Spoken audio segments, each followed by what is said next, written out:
जय हिंद दोस्तों, मैं हूं मेजर गौरव आर्य और शार्प फोकस के एक नए एपिसोड में आपका बहुत बहुत स्वागत है। और इसके पहले कि मैं एपिसोड शुरू करूं, मेरी आपसे दरखास्त है, रिक्वेस्ट है, गुजारिश है, लाइक करिए, सब्सक्राइब करिए और बेल आइकन को दबाना बिल्कुल मत भूलिएगा।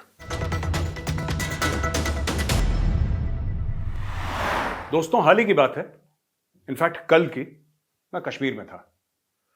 कश्मीर सिर्फ श्रीनगर नहीं, आगे अनंतनाग, लेथपुरा, ये पुलवामा वाला एरिया, ये सब मैं पूरा घूम कर आया, लोगों से मिलकर आया। उसमें सिविलियंस शामिल थे, उसमें काफ़ी लोग ऐसे शामिल थे जो कि दुकानें अपनी लगाते हैं डल लेक में, जिनका शिकारा का काम है, या होटल के ओनर्स हैं, रेस्टोरेंट के ओनर्स हैं, उनसे बात हुई। आदूस एक बहुत बड़ा फेमस रेस्टोरेंट है, वहाँ पे जाके लंच करा, कश्मीरी वाजवान खाया। टूरिस्ट्स की वहाँ पे भरमार है। आज की तारीख में टूरिस्ट्स इतने हैं कि मैं आपको बता नहीं सकता। जबरदस्त किस्म के ट्रैफिक जैम्स हो रखे हैं। लाल चौक में ट्रैफिक जैम मैंने कई सालों के बाद देखा। पैर रखने की जमीन नहीं है। 45 मिनट लग गए हमें, जबकि 45 मिनट का पूरा श्रीनगर नहीं है। अगर आप श्रीनगर के एयरपोर्ट, जो कि असल में बडगाम में है, वहां से अगर आप जाएं तो 45 मिनट में तो आप पहुंच जाएंगे साउथ कश्मीर। लेकिन हमें 45 मिनट ट्रैफिक जैम में लग गए। खैर, things are getting back to normal. चीजें वापस नॉर्मलाइज हो रही हैं कश्मीर वैली में, कश्मीर घाटी में। धीरे धीरे धीरे सब कुछ पहले जैसा हो रहा है। हाँ, आइसोलेटेड केसेस हैं, इक्का दुक्का केसेस हैं किलिंग के, जहां पे जब मैं वहां पे था, वहां पे तौसीफ नाम के एक कांस्टेबल को, जम्मू कश्मीर पुलिस के कांस्टेबल को, उसी रात को उसको घर के बाहर उसके गोली मार दी और वो शहीद हो गया। और उसके बाद एक शॉपकीपर का असिस्टेंट था, उसको भी मार दिया। तो ऐसे दहशत फैलाने के पाकिस्तान के जो गुर्गे हैं, वो सब कोशिश करते हैं और इक्के दुक्के केसेस ये करते रहते हैं लोगों को मैसेज पहुंचाने के लिए। और सबसे ज़्यादा, लोगों से ज़्यादा ये जहां से फंडिंग आती है, यानी पाकिस्तान से, उन लोगों को मैसेज पहुंचाने की एक कोशिश है कि साहब, हम जिंदा हैं, हम सांस ले रहे हैं, आप हमें पैसे देते रहिए, हम कश्मीर में दहशत फैलाते रहेंगे। दुकानदार को मार दिया, गोलगप्पे बेचने वाले को मार दिया, इसको मार दिया, उसको मार दिया। कब पुलिस वाला निहत्था जम्मू एंड कश्मीर पुलिस वाला, उसको गोली मार दी। अच्छा दोस्तों, आज का जो टॉपिक है वो ये नहीं है कि टारगेटेड किलिंग्स क्या हो रही है कश्मीर में। मैं आपको एक और चीज बताना चाहता हूं। कश्मीर घाटी में हुआ क्या है 1931 से, अगर आप ले लें, पुराना इतिहास है, मैं ज्यादा विस्तार में इसको बात नहीं करूंगा, इसके ऊपर या डील नहीं करूंगा, लेकिन एक के बाद एक वहां पे एक झूठा नैरेटिव फैलाया जा रहा है कश्मीर में। और ये जो नैरेटिव है, ये जो बयानियां है, ये पुश्त दर पुश्त चल रहा है। और वहां पे जो कश्मीर के अंदर कश्मीरी मुसलमान है, या वो कश्मीरी मुस्लिम बच्चा हो जो स्कूल में पढ़ रहा है या कॉलेज में पढ़ रहा है, टीनेजर हो, मैं काफी हद तक उनकी भी गलती नहीं मानता। क्यों? क्योंकि वहां पे कश्मीरी पंडित है नहीं, वहां पे कश्मीरी हिंदू जो हैं वो ना के बराबर हैं। रेयर कोई ऐसी क्लास होगी, आप समझ लीजिए एक क्लास में 50 स्टूडेंट हैं, एक उदाहरण दे रहा हूं आपको, वो कोई अकेली क्लास होगी जिसमें एक हिंदू होगा या एक सिख होगा, बाकी पूरे के पूरे 50 कश्मीरी मुस्लिम। अच्छा, इसमें क्या नुकसान क्या होता है? हमें हर समय इंडिया में यह फायदा रहा, हमारी क्लास में हिंदू भी थे, क्रिश्चियन भी थे, सिख भी थे, एक दूसरे के त्योहारों में शामिल होना, एक दूसरे के घर जाना, खाना पीना खाना, एक हेल्दी अपब्रिंगिंग थी। और मैं जो कश्मीर के बच्चे हैं, मैं उनको भी इसमें दोषी नहीं मानता, उनको गुनहगार नहीं मानता, उनकी गलती है नहीं वैसे भी। और बच्चे फिर बच्चे होते हैं, वो दिल्ली के बच्चे हों, कश्मीर के, राजस्थान के, तमिलनाडु के बच्चे फिर बच्चे होते हैं। प्रॉब्लम ये आ गई है कि ये दूसरी नस्ल है जिसने कश्मीरी पंडित नहीं देखे, जिसने कोई इक्का दुक्का सिख देख लिया तो देख लिया, इन्होंने सिख नहीं देखे, इन्होंने ईसाई नहीं देखे। तो इनकी जो अपब्रिंगिंग हुई है, और वो हमारे साथ, आप समझ लीजिए अगर मैं किसी स्कूल में पढ़ूं और उस स्कूल में 2000 बच्चे हों, एक उदाहरण दे रहा हूं आपको, मैं स्कूल में पढ़ रहा हूं, 2000 बच्चे हैं, और वहां पे सिर्फ एक ही कम्युनिटी के, वो हिंदू ही हों, तो मुझे तो दूसरा कैसा है, दूसरे मजहब का बच्चा कैसा है, उसके रीति रिवाज क्या हैं, उसके कस्टम्स क्या हैं, उसके मां बाप, उसका घर, ये तो मुझे कभी पता ही नहीं चलेगा। तो मैं कुएं का मेंढक बन जाऊंगा, मेरी दुनिया वही महदूद रह जाएगी। तो जो इंडिया की जो डाइवर्सिटी है, ये इंडिया की डाइवर्सिटी जो है, ये भारत की शक्ति है, ये भारत का सुपर पावर है। ये लोग कहते हैं नहीं सर ऐसा कैसे हो सकता है, मैं आपको बताता हूं, मैं आपको प्रूव करूंगा। सिर्फ बयान देने से इमोशनल बात, मैं वैसे भी इमोशनल किस्म का इंसान तो हूं नहीं, मैं प्रैक्टिकल बातें करता हूं, तो मैं आपसे प्रैक्टिकल बातें करूंगा। देखिए साहब ऐसा है, वो जो कश्मीर के स्कूल्स हैं, वो जो कश्मीर की यूनिवर्सिटीज हैं, वहां पे काउंटर आर्ग्यूमेंट नहीं है कोई, और क्योंकि वहां पे काउंटर आर्ग्यूमेंट नहीं है, वहां पे एक हेल्दी अपब्रिंगिंग नहीं है। लगभग कुछ कुछ जगह, मैं सारे कश्मीर के स्कूल या यूनिवर्सिटी, स्कूल की तो मैं बात ही नहीं कर रहा, कि मैं यूनिवर्सिटीज की बात कर रहा हूं, सारों का नहीं, लेकिन कुछ कुछ में फिर ऐसा माहौल हो जाता है जैसे चाइना में है या नॉर्थ कोरिया में है। आपको एक ही किस्म का सोचना है, एक ही किस्म का करना है, राइट? आपको यह नहीं पता, आपको सिर्फ यह बताया गया है कि एक कश्मीरी पंडित हुआ करते थे।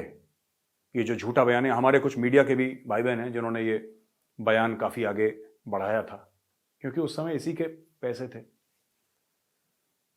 इसी की लालच थी, यही एक नैरेटिव था कि कश्मीरी पंडितों को जो निकाला है वो इसलिए निकाला क्योंकि सारे जॉब्स उन्होंने घेर लिए, सारी सरकारी पोजीशंस उन्होंने घेर ली, एजुकेशनल इंस्टीट्यूशंस पे कश्मीरी पंडित काबिज हो गए, कश्मीरी पंडितों ने सब कुछ दबोच के रख लिया। इसलिए वहां पे जो लोकल मुस्लिम्स थे उनको बहुत गुस्सा आया, और जो कश्मीरी पंडितों के खिलाफ हुआ है कई कारण थे उसका, एक कारण यह भी था, यह रिएक्शन था। ऐसा हमारी मीडिया के कुछ भाइयों बहनों ने एक प्रमोट करने का, एक नैरेटिव, एक झूठा नैरेटिव प्रमोट करने की कोशिश करी। यह नैरेटिव बिल्कुल बोगस है, मैं आपको बताता हूं और क्यों यह नैरेटिव है। 1990 के बाद तो पंडित चले गए कश्मीर घाटी से, आपको पता ही है, 1990 के बाद कश्मीरी पंडित कश्मीर घाटी से चले गए। आपने पिछली बार कब एक कश्मीरी पंडित को भीख मांगते हुए देखा था? आप सोचिए, मैं आपसे पूछ रहा हूं, आप जो देख रहे हैं, मोबाइल फोन पे देख रहे हैं, टेलीविजन पे देख रहे हैं मेरी टॉक शार्प फोकस, आप बताइए ना, पिछली बार कब देखा था आपने कश्मीरी पंडित को भीख मांगते हुए? पिछली बार कब कोई कश्मीरी पंडित आपके घर में आया और बोला कि मेरे बच्चे की फीस देनी है, मुझे जरा पैसे दे दो? उसका कारण है, जब सब छूट गया, जब करोड़ों की दौलत और जायदाद कश्मीरी पंडितों के हाथ से रातों रात निकल गई, तो उनके हाथ में सिर्फ एक हथियार था, और उसको उन्होंने हथियार की तरह इस्तेमाल करा भी, और वो हथियार था मां सरस्वती। एजुकेशन, इल्म, नॉलेज, शिक्षा। कश्मीरी पंडितों ने एक रोटी कम खाई, लेकिन अपनी बेटी, अपने बेटे को पढ़ाया। और आज जो कश्मीरी पंडित का बच्चा जम्मू के रेफ्यूजी कैंप में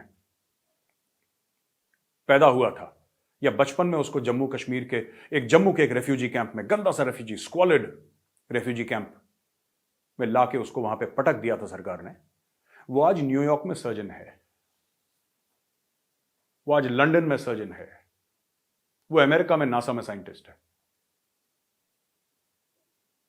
तो जिन लोगों ने, जिस कम्युनिटी ने, खासतौर से कश्मीरी पंडितों की बात कर रहा हूं, जिन लोगों ने एजुकेशन को, शिक्षा को, तालीम को अपना सब कुछ माना, आप उस कम्युनिटी को कैसे दबा सकते हैं? तो ये सब जो इल्जाम लगाए कि उन्होंने सब कुछ घेर लिया था और हर चीज पे काबिज हो गए थे, और सरकारी नौकरियों पे भी, आज उनको नहीं चाहिए सरकारी नौकरी। आज की तारीख में मैं जिस कश्मीरी पंडित से बोलता हूं कि भाई आप कश्मीर जाना चाहते हो, उन्होंने न्यूयॉर्क में कश्मीर बना लिया, उन्होंने दिल्ली में, बंबई में, कलकत्ता में, बैंगलोर में, हैदराबाद में, चेन्नई में कश्मीर बना लिया, उन्होंने लंदन में, फ्रांस में कश्मीर बना लिया, उन्होंने बेल्जियम में, इटली में कश्मीर बना लिया, कनाडा में कश्मीर बना लिया। वो जहां गए सक्सेसफुल हो गए, क्योंकि एजुकेशन का पीछा नहीं छोड़ा उन्होंने। कम खाना खाया, एजुकेशन का पीछा नहीं छोड़ा। आज की तारीख में कश्मीरी पंडित कम्युनिटी सक्सेसफुल है। हां, वो कश्मीर वापस जाना चाहते हैं, लेकिन उनके कारण इकोनॉमिक नहीं है, उनके कारण इमोशनल हैं। यह हमें समझने की जरूरत है। उनके वापस जाने के कारण इमोशनल हैं। कश्मीर की याद आती है, कश्मीर की फिजाओं की, वादियों की याद आती है, अपने घर की याद आती है, जहां पे अपने बड़े बुजुर्ग का अंतिम संस्कार करा था, उस जगह की याद आती है। उनको कश्मीर से कोई फाइनेंशियल बेनिफिट नहीं चाहिए, दे आर वेल ऑफ। और इनकी मिट्टी जो है ना, कश्मीरी पंडितों की, बड़ी जरखेज किस्म की मिट्टी, इट्स अ वेरी फर्टाइल। मैं मिट्टी वर्ड जो यूज कर रहा हूं ये समझाने के लिए कि वो जो बीज आप कहीं पे भी डालेंगे उसमें से पेड़ निकलेगा और फल निकलेगा। It is a very resilient community. और इसका कारण यही है कि उन्होंने अपने सेंटर ऑफ एग्जिस्टेंस को एजुकेशन बनाया। एजुकेशन के इर्द गिर्द कश्मीरी पंडित घूमते हैं। कहीं पर भी आप देख लीजिएगा, ये इस कम्युनिटी की एक खास बात मैंने नोट करी थी। एजुकेशन पे कश्मीरी पंडित अपना घर बेच देगा अपने बच्चों को पढ़ाने के लिए, which is why they are successful. इनके पास एक ही हथियार था, वो हथियार वो इस्तेमाल कर रहे हैं।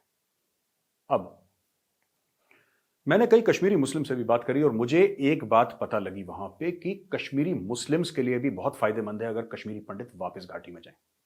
कैसे जाएंगे, सरकार को क्या करना चाहिए, वो अभी बताता हूं। लेकिन क्यों ऐसा? पहली चीज तो यह है कि अगर आप कश्मीरी पंडित को उसका घर श्रीनगर में, उदाहरण के लिए रैनावाड़ी में उसका घर था, एक लोकेलिटी है रैनावाड़ी, मानिए उसका घर था रैनावाड़ी, अगर आपको उसका घर वापस दे देते हैं तो उसको अच्छा लगेगा। इसलिए नहीं कि उसको प्लॉट चाहिए, उसको इमोशनली अच्छा लगेगा कि मेरे बाप दादा परदादा इस घर में पैदा हुए, मेरी यादें जुड़ी हैं। उसका घर ग्रेटर कैलाश में है, उसको घर चाहिए नहीं रहने के लिए, उसके पास पैसा है। याद है मैंने क्या बोला था? Education, using education as a tool. और जो वेपन है, मैं नेगेटिव सेंस में नहीं बोल रहा। जब आदमी डेस्परेट होता है तो हथियार ढूंढता है। किसी का हथियार उसकी जबान होती है, किसी का हथियार उसके हाथ होते हैं, किसी का हथियार उसका दिमाग होता है। कश्मीरी पंडित कम्युनिटी का जो हथियार था वो था एजुकेशन। अब उन जर्नलिस्ट से मैं पूछना चाहता हूं जो कह रहे थे कि नहीं ये घेर लिया, वो घेर लिया, सरकारी नौकरी घेर ली, क्या हुआ? पंडितों ने फिर घेर लिया, बट इस बार उन्होंने श्रीनगर में नहीं घेरा, उन्होंने न्यूयॉर्क में घेर लिया, उन्होंने लंदन में घेर लिया। कितना रोक लोगे आप और कैसे रोक लोगे? जो कश्मीरी मुस्लिम भाई बहन है मेरे, उनसे मैंने बात करी और उनमें से काफी हैं जो कहते हैं कि अब हमें वापस चाहिए हमारे पंडित भाई। मैं उस मिनिस्क्यूल माइनॉरिटी की बात नहीं कर रहा जो पाकिस्तान के बहकावे में ये सब ड्रामा करते हैं, वहां पे इसको मार दिया उसको, मैं उनकी बात ही नहीं कर रहा। They are garbage. और सिक्योरिटी फोर्सेस उनको मेरी तरफ से कल मारती है, आज मार दे, आज मारती है, अभी मार दे जान से, दैट्स नॉट अ प्रॉब्लम। लेकिन जो vast majority of Kashmiri Muslims हैं, 99.9%, वो ये चाहते हैं कि कश्मीर में अमन हो, शांति हो। तो इसलिए मेरी सरकार से एक अपील है, जो ये एयरपोर्ट बड़ा बना रहे हैं, वुलार लेक में वाटर स्पोर्ट्स होंगे, वहां पे पैराग्लाइडिंग होगी और श्रीनगर में 5 स्टार होटल्स बनेंगे और यू सी डेवलपमेंट होगी, ये सब, ये बहुत अच्छी चीज है और होनी भी चाहिए। हिंदुस्तान में हर एक कोने में होनी चाहिए और खासतौर से कश्मीर में, क्योंकि कुछ परिवारों ने कश्मीर को लूटा और कश्मीर को तरक्की नहीं करने दी। लेकिन ये जो है ना, अगर मैं एक उदाहरण दूं आपको भोजन का, खाने का, तो ये जो डेवलपमेंट है ना, ये वैसे ही है जैसे कि सलाद होता है, अचार होता है, पापड़ होता है, रायता होता है। This is not the main dish. Main dish है ही नहीं। आप अगर ये करेंगे भी तो ठीक है, लोगों को फायदा होगा, इसमें कोई शक नहीं है, और 10 बार करना चाहिए और करना चाहिए। लेकिन ये इनकंप्लीट पिक्चर है। Kashmir without Kashmiri Hindus, Kashmir without Kashmiri pandits is not Kashmir. और ये बात वहां पे कश्मीरी मुस्लिम्स जो हैं वो भी कहते हैं कि हमारे पंडित भाई निकल गए। एक बुजुर्ग ने तो ये भी बोला मुझे कि मुझे बड़ी याद आती है, मेरा दोस्त था, वो चला गया और हम लोग बचपन में क्रिकेट खेलते थे। वो बुजुर्ग थे, जैसे आदत होती है, वो अपने मन ही मन में बोलते हैं ना कुछ, तो अपने मन ही मन में कुछ कुछ कुछ मुझे आधी बातें तो उनकी समझ में नहीं आई, लेकिन हाँ ये जरूर उन्होंने बोला कि साहब ये I really miss those days, lot of people like that. But ये लोग अब धीरे धीरे धीरे धीरे खत्म हो जाएंगे। ऐसा कहना नहीं चाहिए, लेकिन ये सच्चाई है। जो पैदा होता है उसको ऊपर जाना है एक ना एक दिन। और ये जो बड़े लोग हैं, जो बुजुर्ग लोग हैं, सफेद दाढ़ी वाले कश्मीरी बुजुर्ग लोग, जो याद करते हैं नॉस्टैल्जिया के साथ, प्यार के साथ, कि हमारा पंडित दोस्त हुआ करता था, ये लोग खत्म हो जाएंगे। और नई जो नस्ल है, जो नए जो लोग हैं कश्मीर में, उन्होंने तो देखे ही नहीं पंडित कैसे होते हैं। उनको तो जो पाकिस्तान ने कहानियां सुनाई हैं कि तुम्हारी नौकरी घेर ली थी, तुम्हारे ये कर दिया था, तुम्हारा ये कर दिया था, और 1988-89 में कभी वो इलेक्शन हुआ था, इलेक्शन में धांधली हो। ये एक बड़ा कश्मीर में नैरेटिव चलता है कि कश्मीर में टेररिज्म इसलिए हुई क्योंकि इलेक्शन की धांधली हो गई थी। कश्मीर इतना सा है, 80-85 किलोमीटर लंबा है कश्मीर। धांधली हो गई। धांधली यूपी में नहीं हुई। यूपी के चुनाव में इतनी धांधली हुई जो 200 साल में कश्मीर में नहीं हो सकती, उसमें एक चुनाव में होती है, उत्तर प्रदेश में। अब आप समझ लीजिए, मध्य प्रदेश में धांधली नहीं हुई। मैं पहले की बात कर रहा हूं, आजकल तो ईवीएम आ गया है, तो अभी तो धांधली नामुमकिन है इंडिया में। पिछले 20-25 जब से आया है, मुझे नहीं पता कब से ईवीएम आया इंडिया में, लेकिन एक जमाने में क्या भारत में बूथ कैप्चरिंग नहीं होती थी? क्या हम लोगों ने फोटोग्राफ्स नहीं देखी है बाहुबली की, राइफल लेके बिहार में, यूपी में, हर जगह बूथ कैप्चरिंग करते हुए? क्या मध्य प्रदेश में बूथ कैप्चरिंग नहीं हुई? क्या राजस्थान में नहीं हुई? क्या इलेक्शन की धांधली तमिलनाडु, केरला, कर्नाटक में नहीं हुई? क्या भारत के हर एक कोने में नहीं हुई? हर कोने में, हर स्टेट में हुई है। पर आपने कश्मीर के अलावा कहीं देखा किसी नौजवान को हाथ में AK-47 लिए हुए कि साहब इलेक्शन में धांधली हो गई इसलिए मैं टेररिस्ट बन जाऊंगा? तो ये नैरेटिव फ्रॉड है। ये पाकिस्तान का बेचा हुआ नैरेटिव है। लोगों को गुमराह करा, उनके हाथ में हथियार पकड़ाए। तो कहने की बात यह है कि कश्मीरी पंडितों को वापस कश्मीर लाना पड़ेगा, और अगर आप नहीं लाएंगे कश्मीर कभी नॉर्मल नहीं होगा। आप श्रीनगर में 2 एयरपोर्ट बना दीजिए, 50 5 स्टार होटल बना दीजिए, PSUs खोल दीजिए, सबको सरकारी नौकरी दे दीजिए, कश्मीर नॉर्मल नहीं होगा। मैं इसलिए कह रहा हूं क्योंकि हर महीने कश्मीर जाता हूं, मेरी कश्मीरियों से दोस्ती है, और जो कश्मीरी मैं कहता हूं उसमें 99% उसमें कश्मीरी मुस्लिम्स हैं। और वो कश्मीरी मुस्लिम अब मुझसे पूछने लगे कि पंडित वापस कब आएंगे। वो बेबस हैं, वो कुछ नहीं कर सकते, कंफ्यूजन है, क्योंकि गलत बातें सिखाई गई हैं। आधा नैरेटिव, आधे लोग कहते हैं कि नहीं उन्होंने गलत करा हमारे साथ, कोई कहते हैं सही करा, दूसरा कहता नहीं तुम्हें नहीं पता, मेरे बाबा में मेरे ग्रैंडफादर मुझे बताते हैं कि उस समय ये हुआ था, मेरे फादर मुझे ऐसी ऐसी बातें वहां पे चलती हैं। कैफेज में बैठे लड़के लड़की बैठे हैं, बात कर रहे हैं पॉलिटिक्स के बारे में। काफी कश्मीरियों के बारे में मैं एक और बात बता दूं, चाहे वो कश्मीरी मुस्लिम हो या कश्मीरी पंडित हो, तो Kashmiri community is politically very aware and they are politically very active. ये बात सच है। दूसरी चीज ये है कि हिंदुस्तान में कई कई जो कौमें हैं, कास्ट हैं, उनके बारे में ये कहा जाता है कि ये लोग बड़े इमोशनल होते हैं, या ये लोग बड़े प्रैक्टिकल होते हैं, या ये लोग बड़े इंटेलिजेंट होते हैं। अलग अलग कम्युनिटीज को एक स्टैंप करा जाता है, एक जनरलाइजेशन है जो कि गलत है, जो कि गलत है, नहीं होना चाहिए, लेकिन है। लोग कहते हैं कि अच्छा ये वाले लोग ये बड़े इंटेलिजेंट होते हैं, they are very good in studies and all that, है ना, ये वाले म्यूजिक बड़ा अच्छा बजा लेते हैं यार, these people are very happy go lucky. इस टाइप के जनरलाइजेशंस आम हैं इंडिया में, और आई थिंक हर जगह होते हैं। कश्मीरी कम्युनिटी जिसमें शामिल कश्मीरी मुस्लिम और कश्मीरी पंडित, कश्मीरी हिंदू समाज पूरा वहां पे, they are amongst the few people who are extremely emotional and also extremely intelligent. ये अरे यूनिक कॉम्बिनेशन है वहां पर। मैं आपको ये बात बता रहा हूं, ये मैं पर्सनल एक्सपीरियंस से बता रहा हूं। इनकी दोस्तियां भी बड़ी लंबी चलती हैं, इनकी दुश्मनियां भी बड़ी लंबी चलती हैं। Kashmiris irrespective of Hindu Muslim, they are very warm people, very genuine people. आप घर पे आइए तो मेहमान नवाजी अनपैरेलल्ड है, लेकिन उनके दिमाग में जहर डाल रखा है पाकिस्तान में। वो जहर ऐसे नहीं कि हम डी रेडिकलाइजेशन करेंगे तो निकल जाएगा जहर, हम काउंटर रेडिकलाइजेशन करेंगे तो निकल जाएगा जहर, ऐसा नहीं होने वाला। क्योंकि जो मेन पिक्चर है वो हम लोग नहीं देख रहे। हम लोग कहते हैं चलो कोई बात नहीं यार, हम ये कर देंगे ना, हम वहां पे एक प्रोजेक्ट लगा देंगे तो ऐसा हो जाएगा, लोगों को नौकरियां मिल जाएंगी। लोगों के नौकरियां मिलने से उनके माली हालात बदल जाएंगे, उनके दिमागी हालात नहीं बदलेंगे। वही क्लासरूम 50 लोग, सारे के सारे कश्मीरी मुस्लिम, उसने देखा ही नहीं है हिंदू। आप दिल्ली में आप कंपेयर करिए ना, एक क्लास है, अगर दिल्ली में एक क्लास है जिसमें पूरा स्कूल है जिसमें सिर्फ हिंदू है, उन्होंने मुसलमान देखा ही नहीं। ऐसा होता नहीं है रेस्ट ऑफ इंडिया में, क्योंकि रेस्ट ऑफ इंडिया में तो हर मेरी खुद की क्लास में हिंदू मुस्लिम सिख्स एंड क्रिश्चियंस होते थे।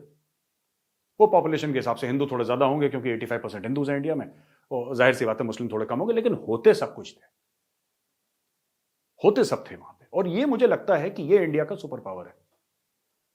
दिस इज, जैसे सुपरमैन उड़ सकता है, बैटमैन के पास एक बड़ी फैंसी सी कार है, स्पाइडरमैन दीवार से चिपक सकता है, स्विंग कर। इंडिया की सुपर पावर उसकी डाइवर्सिटी है। ये समझने वाली बात है, और ये प्रैक्टिकल बात, मैं इमोशनल बात करता ही नहीं ना, आज करूंगा, मैं प्रैक्टिकल बात बता रहा हूं। कश्मीरी पंडितों को, कुछ ऐसे कश्मीरी पंडित हैं who really want to go back to Kashmir, practically want to go back to Kashmir, उनको टैप करना पड़ेगा। उनके लिए एक ML कॉल कमेटी रिपोर्ट थी, वो मैंने ढूंढ के, मुझे मिली नहीं, कभी मिलेगी मैं आपको जाहिर करूंगा। उसमें 60-62 कुछ एरियाज आइडेंटिफाई करे थे जहां पे कश्मीरी पंडितों को लाके बसाना है आपको। ये जरूरी है। कांग्रेस के समय कुछ हुआ था इस पे एक्शन, 3, 4, 5 हजार कुछ लोग आए थे, परिवार पता नहीं कितने, लेकिन उसके बाद बंद कर दिया। कांग्रेस गवर्नमेंट में ये कार्रवाई हुई थी, लेकिन उसके बाद ये बंद हो गई। उस कार्रवाई को 10 गुना बढ़ाना है, और जितनी जल्दी हम लोग ये करेंगे ना, जितनी जल्दी करेंगे उतनी जल्दी कश्मीर नॉर्मल होगा। कश्मीर सिर्फ डेवलपमेंट से, कश्मीर सिर्फ एयरपोर्ट बनाने से, कश्मीर सिर्फ डल लेक के आगे 5 स्टार होटल्स बनाने से ये कश्मीर नॉर्मल नहीं होगा। आर्थिक स्थिति सुधर जाएगी, लोगों की जेब में नोट आ जाएंगे, दिल में एक्सेप्टेंस नहीं आएगा। मैं एक और चीज की मैं ज्यादा बोलूंगा नहीं क्योंकि बात कंट्रोवर्शियल हो जाएगी। थोड़ा सा डिफिकल्ट होता है कश्मीर और कश्मीरियों को समझना। आपको बैठना पड़ेगा, उनके घर जाना पड़ेगा, उनके माँ बाप भाई बहन के बीच में बैठना पड़ेगा, उनसे बात करनी पड़ेगी, तब समझ में आएगा। और आर्ग्यूमेंट वाला जो मामला है, दैट इज अ कल्चर। ये कश्मीरियों के बीच में, इसमें पंडित हों, इसमें मुसलमान हों, ये इनका एक कॉमन थ्रेड है। A Kashmiri can argue with you for 10 hours. आप थक जाएंगे, वो नहीं थकेगा, वो आर्ग्यू करता रहेगा और आपको इंटेलिजेंट आर्ग्यूमेंट देगा। He will give you intelligent arguments, और 1 घंटे के बाद आपके तर्क खत्म हो जाएंगे, आपका लॉजिक खत्म हो जाएगा। पढ़े लिखे लोग हैं, इंटेलिजेंट लोग हैं, हाँ इमोशनल हैं लेकिन इंटेलिजेंट भी हैं। अब इसके साथ डील कैसे करना है? जो भी सरकार में अगर किसी ने वीडियो देखा और किसी को मेरी बात अच्छी लगी तो आप करके देखिए, एक जगह इंप्लीमेंट। देखिए, अलग अलग जगह सीआरपीएफ है, अलग अलग जगह इंडियन आर्मी है, जम्मू कश्मीर पुलिस भी है। मैं जम्मू कश्मीर पुलिस पे एक और एपिसोड बनाऊंगा, लेकिन मैं ये कहना चाहता हूं कि आप जैसे एक फैक्ट्री लगाइए वहां पे, राइट? एक फैक्ट्री लगाइए, और कोई भी पीएसयू को बोल दीजिए कोई फैक्ट्री लगाएगा, इतनी पीएसयूज हैं, एक फैक्ट्री लगाइए। जैसे आपने अनंतनाग में फैक्ट्री लगाई, और अनंतनाग में जब आप फैक्ट्री लगाएंगे, मैं सरकार से बोल रहा हूं, अनंतनाग में जब आप फैक्ट्री लगाएंगे, एक तो श्रीनगर में मत लगाइए, that is an urban slum, मुझे श्रीनगर वैसे भी पसंद नहीं है, छोड़ के डल लेक का area. Srinagar today looks like Jaipur, looks like Delhi, looks like Agra. कुछ सरकारों ने बर्बाद कर दिया श्रीनगर, कुछ वहां के लोगों ने बर्बाद कर दिया Srinagar. It has become this huge concrete jungle. अब वो कश्मीर लगता ही नहीं है, बस टेम्परेचर थोड़ा सा कम कर दीजिए, क्योंकि कश्मीर है, ठंडा होता है वहां पे, टेम्परेचर डाउन कर दीजिए, वही वही आगरा जयपुर दिल्ली वाला फ्लेवर है वहां पे, तो उसको तो छोड़ दीजिए। लेकिन अगर आप जैसे अनंतनाग चले गए, राइट, बहुत बड़ा मार्केट है अनंतनाग का, अनंतनाग का मार्केट पार करते करते 20-25 मिनट लग जाते हैं। अनंतनाग के बीचों बीच जहां पे भी सीआरपीएफ की बटालियन, आर्मी की बटालियन है, वहां पे आपको, उसके आसपास आपको पीएसयू लगाना है, और उसकी पीएसयू की जो जिम्मेदारी है वो आपको देनी पड़ेगी जेएनके पुलिस को या सीआरपीएफ को, कि आपकी जिम्मेदारी है इसकी सिक्योरिटी की। और आप एक कॉलोनी बनाइए वहां पे, 500 फ्लैट बनाइए, 2-2, 3-3 बेडरूम के, और कश्मीरी पंडितों को वहां पे इनवाइट करिए और उनको सरकारी नौकरी दीजिए, क्योंकि सारे कश्मीरी पंडित इतने वेल ऑफ नहीं है। हाँ, अपना कमा के खुद खा लेगा, आपसे पैसा नहीं मांगेगा कश्मीरी पंडित, लेकिन सबके सब इतने वेल ऑफ नहीं है। अभी भी काफी लोग हैं जो जम्मू में रहते हैं, आप उनको बोलिए आप आओ, उनको आप नौकरी दीजिए, और उसमें वो जो पीएसयू है उसमें आप 50% कश्मीरी मुस्लिम रखिए और 50% कश्मीरी पंडित रखिए।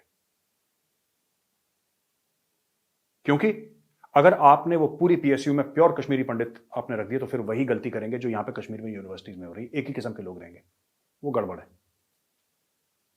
इनको मिक्स होने दीजिए, और जब कश्मीरी पंडित आए, उनके घर के पास ये फैक्ट्री हो,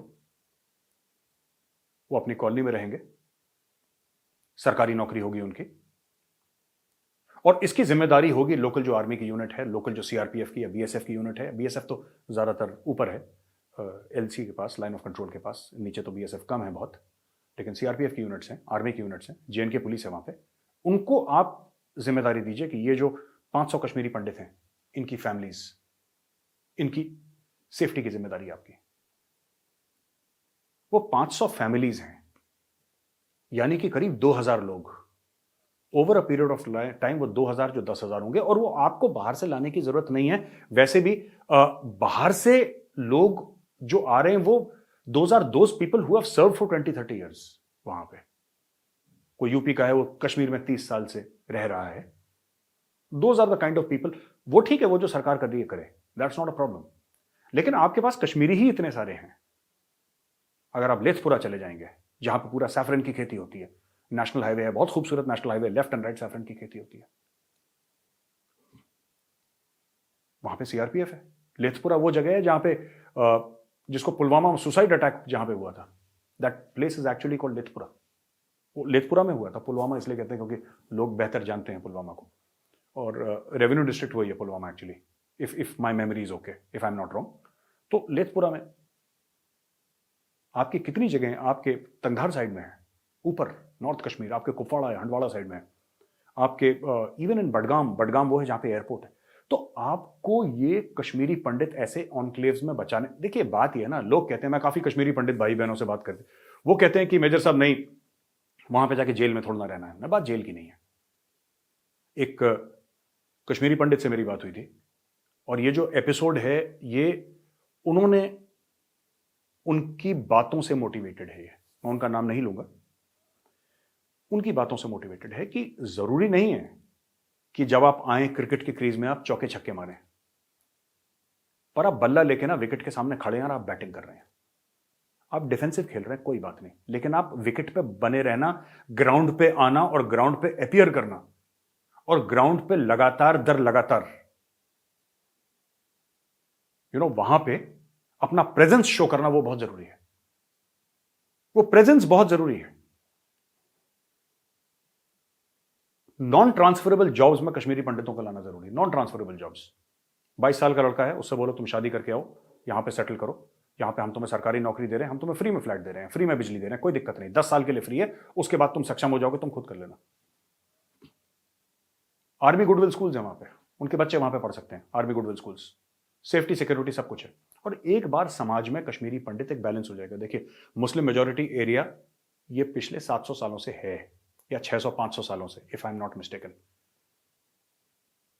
पहले 100% हिंदूज थे, अब 99% या 98% मुस्लिम्स हो गए, वहां पे कन्वर्जन हो गए, लोग चले गए, कई सारी वजूहत थी, I will not go into that, but the fact of the matter is, एक हेल्दी माहौल के लिए कश्मीर में, एक हेल्दी माहौल के लिए आपको हिंदू भी चाहिए, मुसलमान भी चाहिए, सिख भी चाहिए, ईसाई भी चाहिए, वरना माहौल अनहेल्दी हो जाएगा वहां पे। और अनहेल्दी ये क्यों मार रहे हैं ये बाहर वाले लोगों को, पाकिस्तानी क्यों मरवा रहे हैं बाहर वाले लोगों को, पुलिस वालों को, जो मुसलमान है कश्मीरी पुलिस में, उसको क्यों टारगेट कर रहे हैं? और कभी आपने सोचा है उसके पीछे कारण क्या है? ये नहीं कि आतंकवादी हैं, ये जानबूझ के मारा जा रहा है लोगों को, क्योंकि जो पुलिस वाला खाकी वर्दी पहनता है, he is a symbol of the state, वो स्टेट का सिंबल है, he is a symbol of the state. और आप एक स्टेट के सिंबल को टारगेट करेंगे, तो आप बाकी कश्मीरी मुस्लिम्स को बोल रहे हैं कि अगर तुमने वर्दी पहनी तो देख लेना। ये जो सोच है, ये जिहादी सोच है, ये पाकिस्तानी सोच है, इसको डिफीट करना है। कश्मीर में बहुत बदलाव आया है 370-35 से हटने के बाद, बहुत ज्यादा बदलाव आया है, बहुत ज्यादा बदलाव। जो दिल्ली के स्टूडियो में बैठ के लोग बातें करते हैं ना, कोई कहते हैं कुछ नहीं हुआ, कोई कहते हैं सब कुछ, इनको पता ही नहीं है, क्योंकि श्रीनगर के आगे कभी गए नहीं, इनको आइडिया ही नहीं है। इनसे स्टूडियो में बैठ के बकवास करवा लो, इनको कुछ आइडिया नहीं है। और मैं आपको सच बात बता रहा हूं, ग्राउंड पे बहुत फर्क आया है, लेकिन एक बहुत बड़ा लेकिन है, जब तक कश्मीर में कश्मीरी हिंदू, कश्मीरी पंडित वापस नहीं जाएगा, तब तक ये जो हम लोग बोलते हैं ना मीडिया में, कश्मीरियत कश्मीरियत, ये कभी कायम नहीं हो पाएगी, और एक बड़ा अनहेल्दी एनवायरनमेंट वहां पे बना रहेगा। आप फिर 10 प्रोजेक्ट लगाइए, 20 फैक्ट्रीज लगाइए, कुछ नहीं होगा, उसका सक्सेसफुल नहीं होगा। तो बस मैंने यही कहना था। मैं फिर से जाने की कोशिश करूंगा कश्मीर 15-20 दिन के बाद, फिर एक और रिपोर्ट ग्राउंड से लेकर आऊंगा, और इस बार मैं जेएनके पुलिस के बारे में आपको कुछ बताऊंगा कि कैसी फोर्स है, कैसी फोर्स है, कितनी मेहनत करती है, कितनी कुर्बानियां इस फोर्स की, और इस फोर्स को 1000 सैल्यूट मेरी तरफ से। जय हिंद दोस्तों, ये प्रोग्राम देखने के लिए, एपिसोड देखने के लिए आपका बहुत बहुत धन्यवाद। और अंत में वही बात कहूंगा जो पहले कही थी, लाइक करिए, सब्सक्राइब करिए, बेल आइकन दबाना बिल्कुल मत भूलिएगा। जय हिंद।